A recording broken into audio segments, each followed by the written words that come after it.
রাজশাহী বিশ্ববিদ্যালয়ে পোষ্য কোটা পুনর্বহাল ইস্যুতে চলা আন্দোলনে উপাচার্য সহ কয়েকজন শিক্ষকের ওপর হামলার প্রতিবাদ এবং জড়িতদের শাস্তির দাবিতে পূর্ণদিবস কর্মবিরতি চলছে। রোববার সকাল থেকে ক্যাম্পাসে কর্মবিরতি পালন করছেন শিক্ষক, কর্মকর্তা ও কর্মচারীরা। এর আগে শনিবার এই কর্মসূচির ঘোষণা দেন জাতীয়তাবাদী শিক্ষক ফোরামের সভাপতি এবং অ্যাগ্রোনমি অ্যান্ড এগ্রিকালচারাল এক্সটেনশন বিভাগের অধ্যাপক আব্দুল আলীম।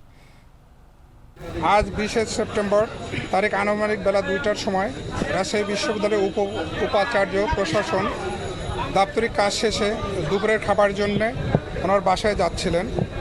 যাওয়ার উদ্দেশ্যে উনি গাড়িতে ওঠেন। এমত অবস্থায় কতিপয় ছাত্র তাকে গাড়ি থেকে জোরপূর্বক নামিয়ে গাড়ির চাবি নিয়ে নেয় এবং অশালীন উক্তিসহ তার গাড়ির উপর ভিক্ষা হিসেবে টাকা পয়সা দেন গাড়ির বেনটের উপর।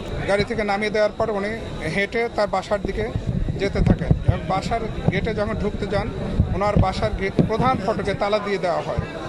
অনন্যাপায় হয়ে তিনি তখন জুবিলি ভবনে গেলে তাকে সেখানে ওই ছাত্ররা ঘিরে ধরে বিভিন্ন ধরনের কটূক্তি করতে থাকে। তখন তিনি প্রক্টর সহ তার বডির সদস্যবৃন্দ তাকে প্রোটেকশন দেওয়ার চেষ্টা করে এবং প্রক্টরকেও শারীরিকভাবে লাঞ্ছিত করা হয়। 20/9/2025 তারিখ শিক্ষক লাঞ্ছিত হওয়ার ঘটনার সাথে জড়িত ছাত্রদের দৃষ্টান্তমূলক শাস্তির দাবিতে এবং ক্যাম্পাসের সার্বিক নিরাপত্তার স্বার্থে আগামীকাল রাজশাহী বিশ্ববিদ্যালয়ের সাধারণ শিক্ষক সমাজ পূর্ণ দিবস কর্মবিরতি পালন